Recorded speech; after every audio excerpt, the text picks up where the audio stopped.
Good morning. You know, you watch that video, it's almost like we could just go home now.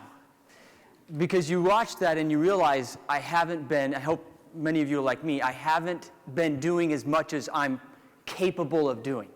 Would you agree? And it's videos that for me, it gets in that emotional state of like, man, we can do more. We can do more. So I'm going to lead it off today. I'm used to this. When I played baseball in college, I was the leadoff hitter. So my job was to get on base. So if you look at the lineup of speakers today, my job is just to get on base, right? So let's set you up for the rest of the day. We've got to, don't miss the luncheon with Dr. Riekman. It's going to be an awesome day. What my goal, even this morning, the next 20 minutes, and really it's my mission at this point in my life, is to change the perception of chiropractic worldwide. I want to change the perception of chiropractic worldwide. See, I believe that for the last September 20th of this year, 18th rather, it'll be 120 years. 120 years we've been getting patients into offices, and that's a noble cause. Let's get more people under care, and I believe that's obviously something we need to continue to do. However, we obviously see the results. And I think one of the things that I'm going to challenge us is if we can change the perception of what chiropractic is worldwide, we start to change those numbers. The latest number one is, I heard somebody say recently that 1.9% of people in this country currently have a chiropractic appointment. And I think that's a good representation. 1.9% of people currently have a chiropractic appointment, to give us an idea of how many people are under care. But we would all agree that's not, 98% of people. Well, let's just start with 10. So I challenge us to start to, and I feel like we can control it better. Let's change the perception of chiropractic worldwide. And I believe it starts with our certainty. So I'll show you one guy that I believe had a lot of certainty. So look at his certainty in his art. That's Dr. B.J. Palmer, right? Look at his certainty in his art. He had certainty in his philosophy. But believe it or not, Dr. Palmer had certainty, massive certainty in his science. So let me tell you a story. In the 1940s, there was a chiropractic college. At the time, it was called Lincoln Chiropractic College. Today, it's known as National Chiropractic College, if we can call it that, right? And they put out a press release in the 40s that said there's no possible way that you can subluxate a vertebra enough to where you would put pressure or interfere with the nervous system. They say in order to do that, you would have to fracture a vertebra. So some of you have heard this story, you know this story if you read the green books. You would have to, they said this is a chiropractic institution basically trying to discredit the entire premise that chiropractic is built on. You cannot subluxate a vertebra far enough out of the way or far enough out of position to interfere with the nervous system the way BJ described it and taught at the Palmer College. So what did BJ do? What was his response? What BJ did is he went to the undertakers and the morticians in Iowa, and he wanted to do some work on them right post-death. And he couldn't get permission because there's laws on that. So he knew the state of New York had a little bit more lenient laws. He goes to them. They also reject him. So he starts doing more research. He found out there was a lab in Dresden, Germany. And there was a guy named Dr. Spatholz. It was Spatholz Labs in Dresden. This was the 40s. In Dresden, Germany. And he told Dr. Spatholz and a guy named Dr. Gunther his problem, the solution that he wanted to figure this out. And so lo and behold, they accepted it. And they said, sure, come on over. Because they, at that point, could have access to, the problem was you couldn't have access to cadavers right post-death. And if you can't, then it changes the game. So their whole premise, Lincoln Chiropractic College, saying, you can't, we are just back doctors, we're pain doctors, we don't interfere with the nervous system. So BJ went over to Germany, did the study, and lo and behold, what happens? He finds out that within 24 hours, the soft tissue, the spinal cord, and all the soft tissue shrinks up to 40% post-death. They find out that within a month, compared to bone that will only shrink 1%, you add formaldehyde, it actually increases. So soft tissue can shrink up to 60% within 1 month. And the cadavers that were studied at that time that premise that Lincoln Chiropractic College put out was based on the fact that they've been studying these shrunken vertebra, right? So you see the point, and my whole point to the story is that BJ was willing to go places we've never gone. He was willing to ask the tough questions, and I propose that we need to do that today. If I go out here in the hall and ask 100 people, what is chiropractic? Non-chiropractors or out in the street or to the mall next door, what is chiropractic? The reality is the majority would say, at best, we treat pain. Bad backs, bad necks, pain. I'm here to tell you, if you look at the research, if you look at the evidence, you look at the science that supports what we do, there is way more research to show we're okay with pain. We're good. We're way better than medication or medicine, anything they have to offer. But we're great at visceral systemic physiology, at improving the health of a human being from the inside out. We are awesome. So I made this chart. Actually, is there anybody that anybody want to? That chart there on the right side. Can I get any volunteers that would help me explain that chart on the right side? So it says the power of the adjustment. I wouldn't even nominate myself to do that, and I actually made that. And my point in actually making that isn't to say, okay, memorize this, memorize that, show this affects the hypothalamus, and the stress hormones come from here, and this is the post-sympathetic ganglia, right? The point is, it's a lot bigger of a deal than you could have ever thought. We've been underselling chiropractic for a long time. And this isn't even my opinion. See, there was a guy named Roger Sperry. You've heard this quote. He said, 90% of the stimulation and nutrition to the brain is generated by movement of the spine.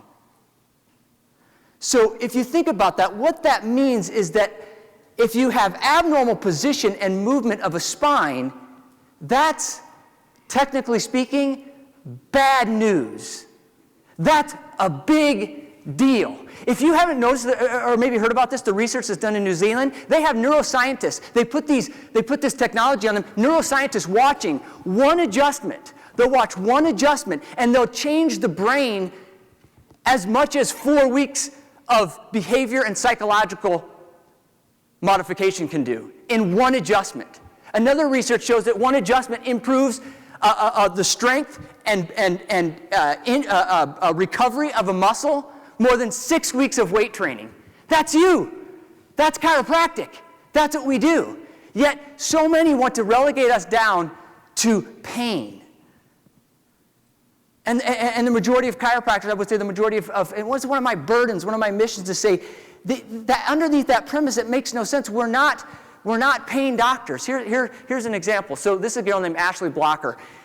She was born with a condition called congenital analgesia. That means you don't feel pain. It's a serious condition. Appendicitis would be a death sentence, right? Because she would have no idea. If she falls, right? You have no idea if there's broken bones. She puts her hand on the stove. You can imagine. Most of these people that have this condition, they'll bite the end of their tongue off because they can't feel it. So I say underneath the premise that we're just to alleviate pain, philosophically speaking, if that's our job is to alleviate pain, then by that standard, that's the epitome of what we do. That would be, wow, that's a chiropractic miracle. But it's almost laughable, right? Because you think it's not about pain. We want pain. Pain serves its purpose. We've just never thought about that enough. So we don't go out in the community and say, we're pain doctors, right? Mary comes on Monday, my back, doc, or my neck, or my kidneys, right? I'm not trying to get rid of your pain. In fact, that's not what you want. We want expression of the body. And I'm going to tell you the latest research backs this up, but this is what happens. So I recently had I put an email basically saying, to chiropractors saying, we need to get off the pain thing. And this is what a response I got. Your latest post was enough for me, he said. Chiropractic as a profession is slowly losing the battle.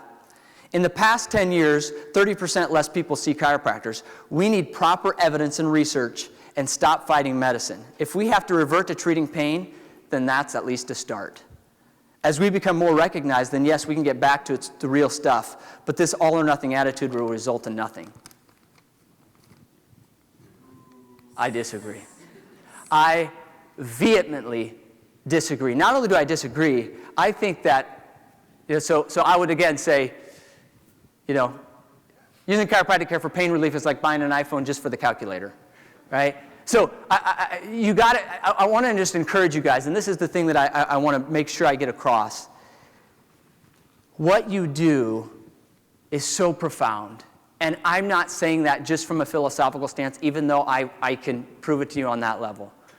What I'm saying to you is based on the best literature there is to date, you change lives. Dave, can you come for a second? I want to show you this research. So basically, this is what they did. What you're seeing on the left is, what you're seeing there is a human being under a brain MRI, right? So the left side, and you can't, it's a little bit tough to see, but you see all the lights. If you take a seat here, Dave.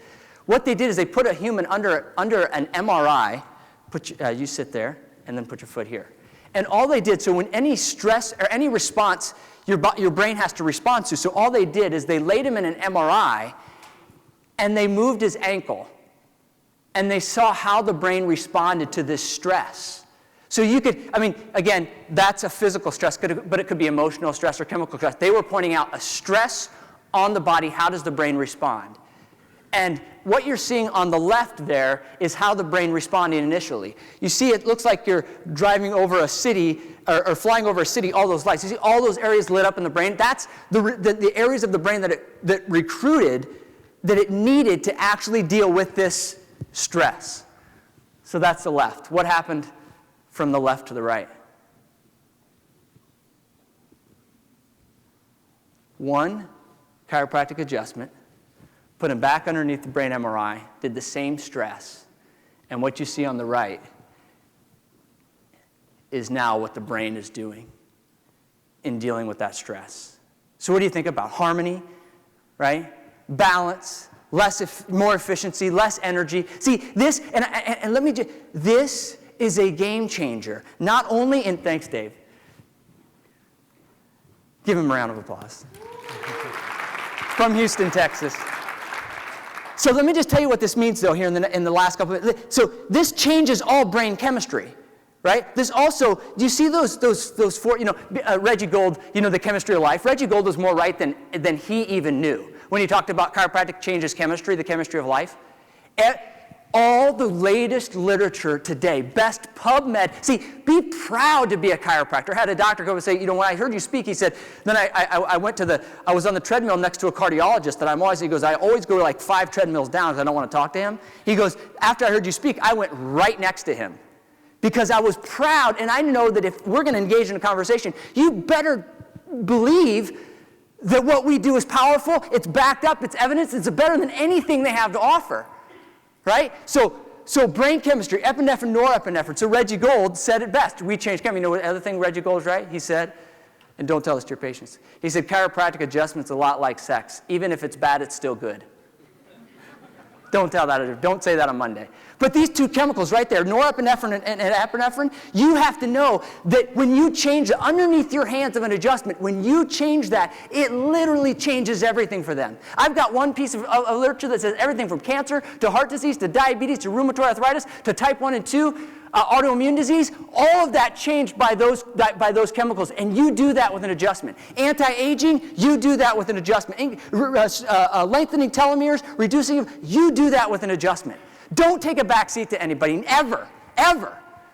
It's powerful. It's powerful what we do. But there's one thing Helen Keller said. She said, what's worse than being blind is having sight but no vision. So you've heard a story of 3 bricklayers. They're all happy. You come to the first bricklayer and say, why are you so happy? He said, because I got a job and I'm laying bricks. The next one, you come up and say, why are you so happy? He said, I got a job, I'm laying bricks, and these bricks are someday going to become a building.